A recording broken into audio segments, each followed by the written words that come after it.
What is the resistance? ये भी एक इम्पॉर्टेंट टॉपिक है करंट इलेक्ट्रिसिटी का। रेजिस्टेंस हमारे पास क्या चीज़ है? तो इसका कंसेप्ट ये है स्टूडेंट्स कि जब हमारे पास कंडक्टर में करंट फ्लो करेगा, जब कंडक्टर में करंट फ्लो होगा तो उसको जो करंट को जो चीज़ अपोज करेगा उसको हम क्या कहते हैं? उसको हम कहते हैं रेजिस्टेंस। ठीक है, जो करंट को अपोजिशन आएगा, करंट के फ्लो को जो चीज़ अपोज करेगा उसको हम क्या कहते हैं? उसको हम कहते हैं रेजिस्टेंस। ठीक है, तो रेजिस्टेंस का डेफिनेशन इसी तरह है कि the property of substance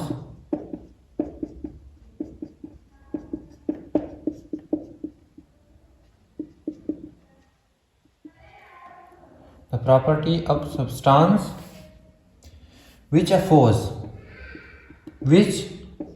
oppose, ठीक है, which opposes the flow of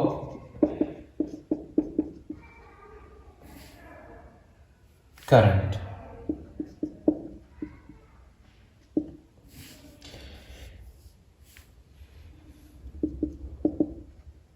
through it is called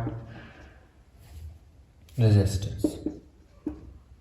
Is called what? Is called resistance. मतलब क्या हुआ कि सब्सटेंस की वो खासियत जिसमें क्या हो, जो अपोज करे करंट की फ्लो को, उसको हम क्या कहते हैं? रेजिस्टेंस। ठीक है, रेजिस्टेंस का डेफिनेशन समझ गए कि सब्सटेंस की वो खासियत जो क्या करे, फ्लो ऑफ करंट को अपोज करे, मतलब इसमें रुकावट डाले, इसको हम क्या कहते हैं? रेजिस्टेंस। अब रेजिस्टेंस को हम डिनोट करते हैं सिंबल व्हाट से? सिंबल आर से। ठीक है, रेजिस्टेंस डिनोट होता है सिंबल आर से, और हमें मालूम है फ्रॉम ओहम लॉ के वी हमारे पास बराबर होता है आई और कांस्टेंट रेजिस्टेंस। मैंने आपको जो पहले इससे टॉपिक में बताया। अब हमने इस रेजिस्टेंस को डिफाइन किया है ऑलरेडी कि ये प्रॉपर्टी की वो खासियत है जिसमें क्या करे, जिसमें ये इस करंट की फ्लो को अपोज करे, इसको हम क्या कहते हैं? रेजिस्टेंस। ठीक है, कंडक्टर में जो करंट फ्लो होता है उसको जो अपोजिशन होता है वो हमारे पास क्या होता है? वो हमारे पास होता है, इसको हम कहते हैं रेजिस्टेंस। और ये रेजिस्टेंस मैथमेटिकली हमारे पास इक्वल होगा किसका? V डिवाइड बाई R का। मैथमेटिकल फॉर्म ऑफ रेजिस्टेंस क्या होगा? V divide by voltage divide by current. अब यूनिट की तरफ आते हैं। रेजिस्टेंस को हमने आपको बताया कि रेजिस्टेंस डिनोट होता है R से, मैथमेटिकली ये बराबर होगा V डिवाइड बाई I के। और यूनिट ऑफ रेजिस्टेंस हमारे पास किस चीज़ के बराबर होगा? वोल्टेज का क्या यूनिट है? वोल्टेज का यूनिट है वोल्ट, सही है, और करंट का यूनिट हमारे पास है एम्पियर। अब वोल्ट डिवाइड पर एम्पियर हमारे पास बराबर होगा किसका? ओम का। सही है, किसके बराबर होगा? ओम का। तो यूनिट ऑफ रेजिस्टेंस हमारे पास होगा ओम, ये हो गया यूनिट। अब जब हमारे पास क्या होगा? 1 एम्पियर करंट फ्लो होगा इन कंडक्टर और 1 वोल्ट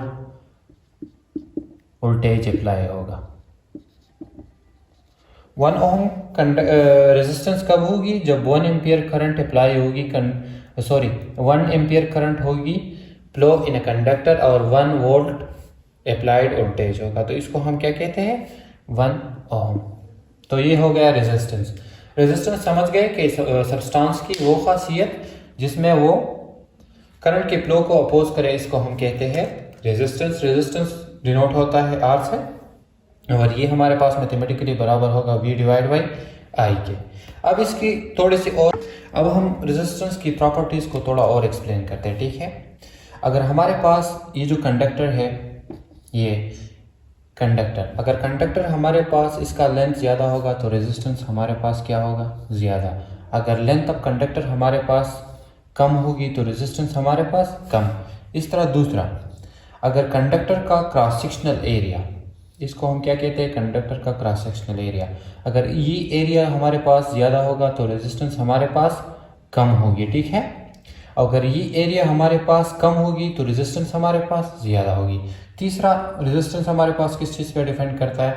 अगर हमारे पास टेम्परेचर अगर टेम्परेचर हमारे पास क्या होगा ज़्यादा तो रेजिस्टेंस हमारे पास ज़्यादा होगी, अगर टेम्परेचर ऑफ कंडक्टर हमारे पास कम होगी तो रेजिस्टेंस हमारे पास कम होगी। तो रेजिस्टेंस डिपेंड करता है किस पे, कंडक्टर की एक तो लेंथ पे, एक क्रॉस सेक्शनल एरिया पे और एक हमारे पास टेम्परेचर पे। लेंथ ज़्यादा तो रेजिस्टेंस ज़्यादा, लेंथ कम तो रेजिस्टेंस कम। इसी तरह हमारे पास क्रॉस सेक्शनल एरिया ज़्यादा तो रेजिस्टेंस कम, क्रॉस सेक्शनल एरिया कम तो रेजिस्टेंस ज़्यादा, टेम्परेचर ज़्यादा तो रेजिस्टेंस ज़्यादा, टेम्परेचर कम तो रेजिस्टेंस कम होगी। ठीक है, ये हो गया थोड़ी सी